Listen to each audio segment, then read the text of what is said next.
Remember how I said that Cad Bane and Boba Fett might have a role to play in the Bad Batch?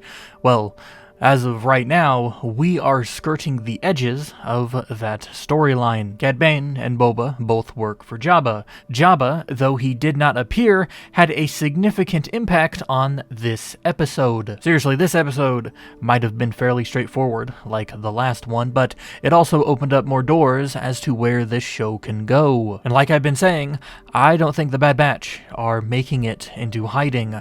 They are stepping into some pretty shady territory, and none make it out of the underworld with all of themselves intact. But let's not get ahead of ourselves and just go through the episode. So episode 5 begins with the Bad Batch on their way to Ord Mantell. This planet has a lot of history to it, way too much to cover here today, especially for the Old Republic era of Star Wars. I recommend you go read up on Ord Mantell. It's a very interesting place. But the Bad Batch, they go to Ord Mantell, and they go to Ord Mantell to locate an old Jedi informant by the name of Sid. And they're going to find Sid because the Bad Batch desire answers as to who the bounty hunter from the last episode is and who hired her. So the Bad Batch find Sid, which I have a note on this. I can't help but think that Sid was an informant for the old Grandpa Jedi we see in the Clone Wars. You know, Master Terra Sinube, he helped out Ahsoka in that one arc. He was always the one that worked with underworld stuff, right? And Sid was involved in the underworld, so I like to imagine that Sid reported to him, but that's just speculation. We don't actually know that. Anyways, moving on. The Bad Batch find Sid, and Sid reveals to the clones that their bounty hunter is indeed a bounty hunter. That is all the information Sid can offer, because she doesn't actually know who the lady is, but can find out, but only for something in return. So it is here that Sid and the Bad Batch make a deal. They hunt and find a child, and Sid will look into this bounty hunter and see what she can dig up, as well as toss in some credits for their troubles. And so the Bad Batch agree, because who wouldn't take that deal, beginning their career as mercenaries, or maybe as bounty hunters if you like that term better. Now, I have to say it because it only serves to reinforce something. The Bad Batch take on a job to rescue a kid.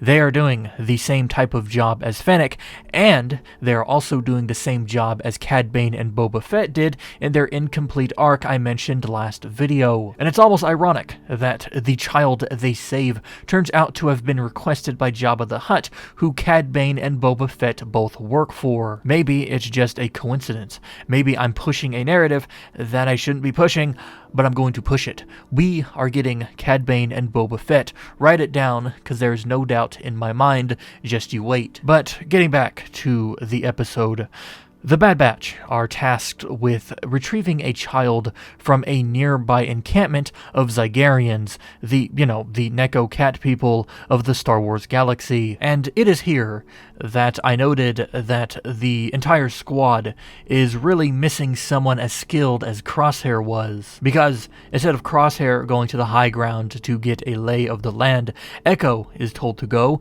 and it doesn't go very well. Seriously, his main weapon is a pistol, one of his ARC Trooper pistols, and he had to take the high ground. As we should all be aware, that is not very efficient, and it's so inefficient, mind you, that it leads to the Bad Batch's capture. So Omega, who stayed behind on the ship, has to go and rescue them, and it is here that we learn two things. One, if you listen to the Zygarian boss while Omega is sneaking through their camp, he talks about how he's going to re-establish the Zygarian slave trade now that the Republic is gone, and get in good with the Empire. I thought that was interesting to note, especially because the Empire does not frown upon slavery. But the other thing, we learn that the child the Bad Batch were supposed to rescue is not some humanoid thing, but is actually an adolescent Rancor. And then we learn later that the man who requested the Rancor was none other than Jabba the Hutt, confirming that this Rancor we see here is the same one that Luke fights in Return of the Jedi. Connections, man. This show's got a whole lot of them. So after the Bad Batch escape from their captivity and beat the the Zygerians. They take the Rancor back to Sid, and in return for their services, Sid informs the crew that their bounty hunter is a woman known as Fennec Shand, which is something we should all already know. We learn that Fennec is relatively new to the bounty hunting scene, which is why she might have seemed so pro bono in episode 4. She doesn't have anything. No real money, no informants, no base, and no record. For the lack of better terms, unlike how we see her in The Mandalorian, she's a noob. She doesn't have her sniper yet, which alludes to the type of person she is now compared to when we see her in The Mandalorian. And hunting the Bad Batch, hunting Omega, is probably one of her first big assignments. But getting back to it, while they learn a name, the Bad Batch do not learn of who hired her. We know who hired Fennec Shand, but the clones still do not, and until they know, they will not rest until they find out. But before they can leave, Sid makes it clear about her desire to see the Bad Batch come back and work for her. And she says it like really ominously. It's interesting, a bounty hunter of Fennec's caliber being after you. You fellas must be pretty valuable. Don't worry, I'm good with secrets. That is a pretty threatening statement, especially from someone who was an active informant before the Republic went under. I don't think I need to say it again, but once more, the Bad Batch are not making it into hiding, and this basically confirms it. As of now, they're between a rock and a hard place, those places being Fennec and the Kaminoans, and then Sid. They have nowhere to go.